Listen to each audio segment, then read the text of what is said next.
It's a little late for tears, isn't it, Barbara? Even though you didn't know it was going to happen today, you've still had your whole life to prepare for it. Of course, you've gotten into the habit of not being prepared. And now it's a little late, isn't it?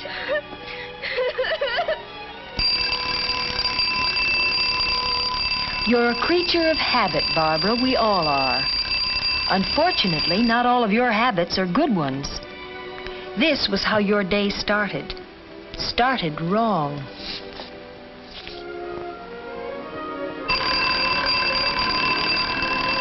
Your neighbor, Helen, is a creature of habit, too. But she got up when the alarm went off. Because, Barbara, that's what she really had in mind when she said it.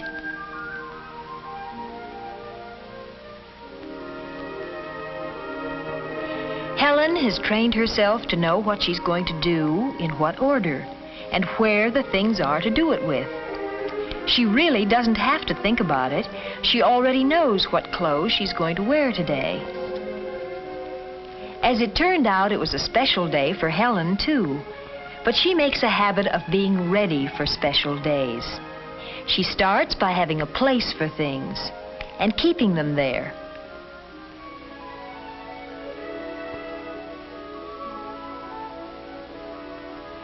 She uses taste in selecting her clothes. But more than that, she keeps them clean and mended. And she's able to match the right skirt with the right sweater.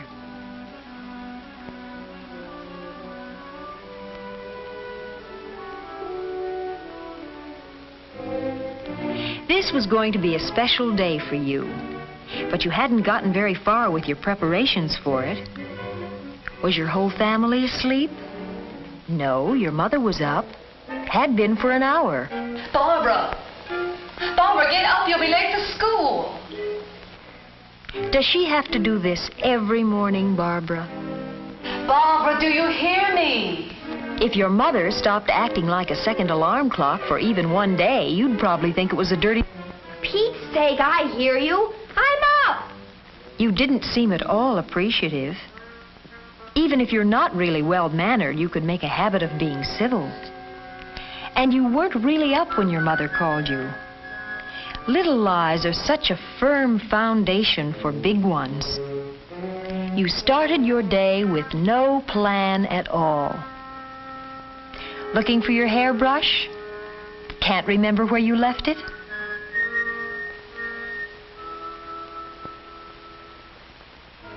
You forgot other important things today.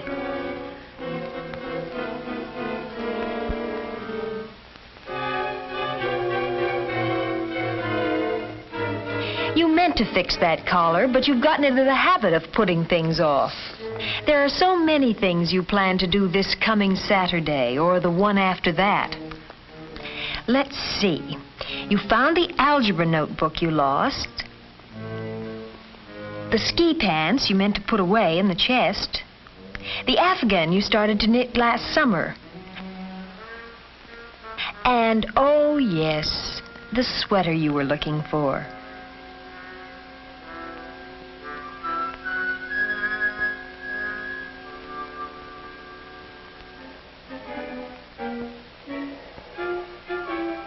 You decided to cover the spots on your sweater with a scarf.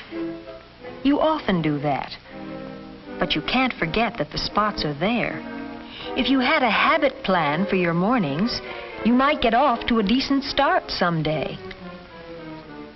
Helen has a habit plan, and it includes a healthy breakfast and a pleasant word with her parents. All three always enjoyed Mr. Elliott's comments on the news. It was time to get started for office and school. Helen's dad would drop her on the way downtown. And who could ask for a nicer way to go to school?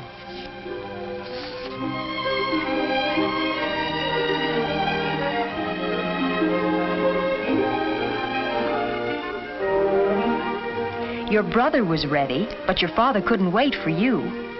Or you could have driven to school with him. He used to enjoy that drive, too.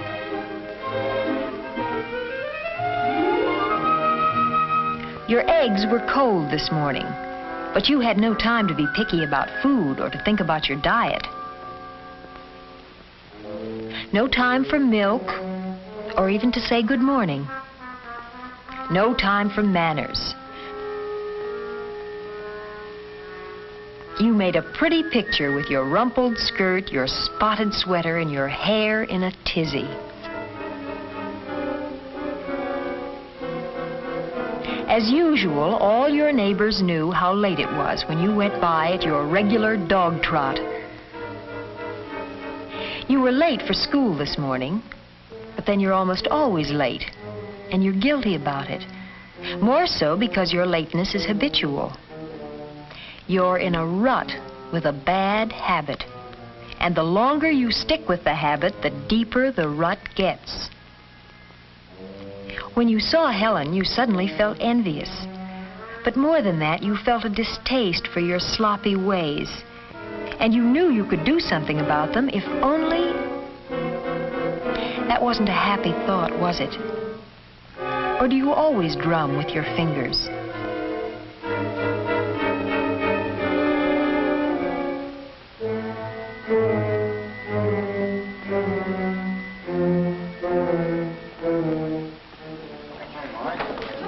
You were just chatting away with Helen when it happened, when the day suddenly turned into something special.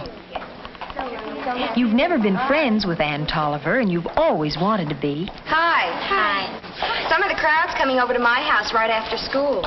Do you think you two could make it? Well, that'd be fun, Ann. I'd love to. Swell. Well, what do you say, Bobby?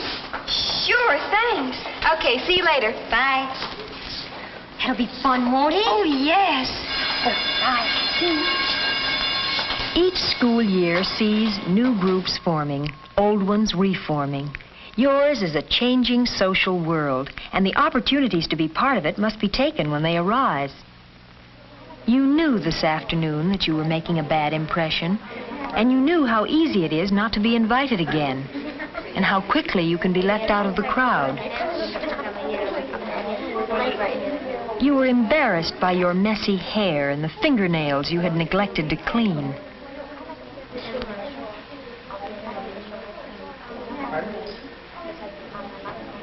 You worried about the spots on your sweater, Barbara. But what really showed up were your habits.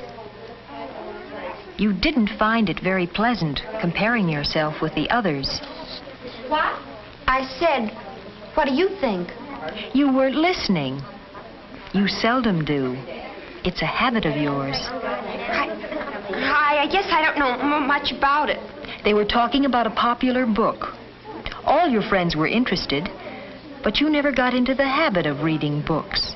The whole problem was that Claudia wanted to be free to do all the things she'd never been allowed to do. Well, that was her whole reason for leaving her family. And then she married back to the same kind of life. Well, that's why I think the book's stupid. Why couldn't she have seen...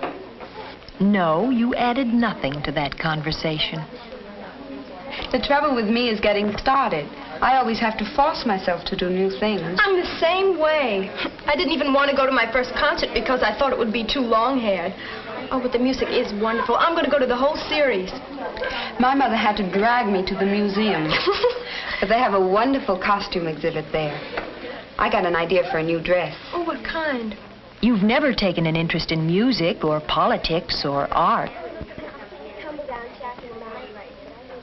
We always go to the beach. Every year we take a cottage at Essex. You've only been once. There's wonderful swimming and lots of boys. It's quiet where we go. And there are tennis courts at the hotels, too, and dances every weekend. It sounds grand. And it's just a short way to the city. You couldn't help interrupting, could you?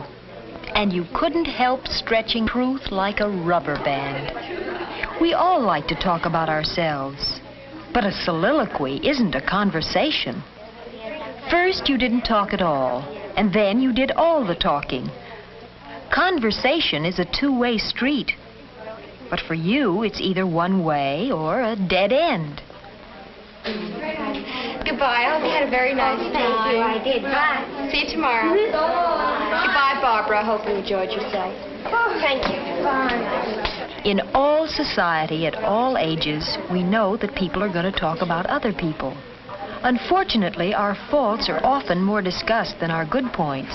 And sometimes our good points are completely hidden by our faults. But perhaps worst of all is our own disappointment in ourselves and the remarks we imagine our friends are making about us.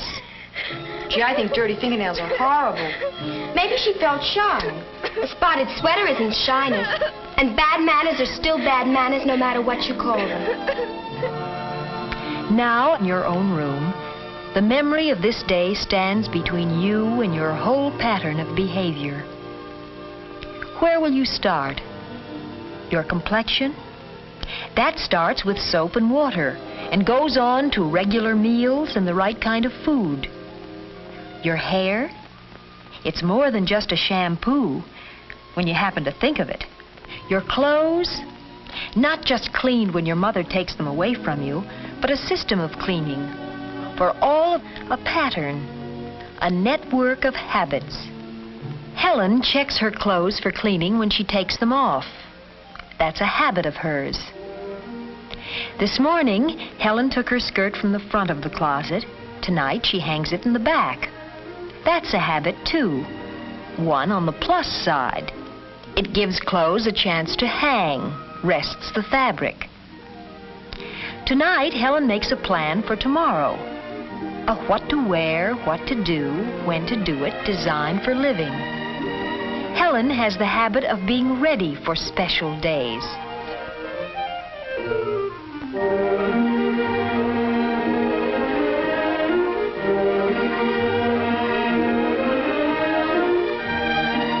Good habits save time and energy and give us greater freedom to do those extra things we want to do.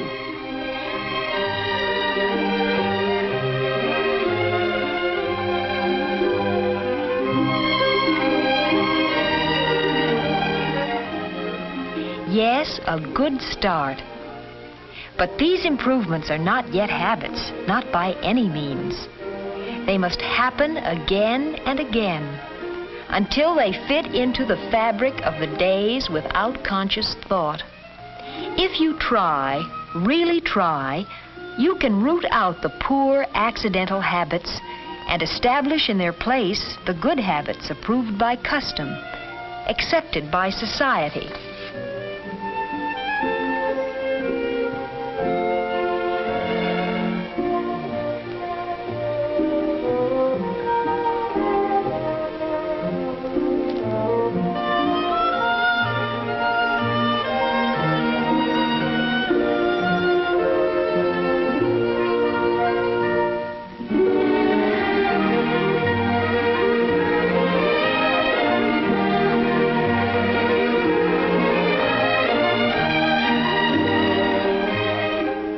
Across the street, Helen's light goes out.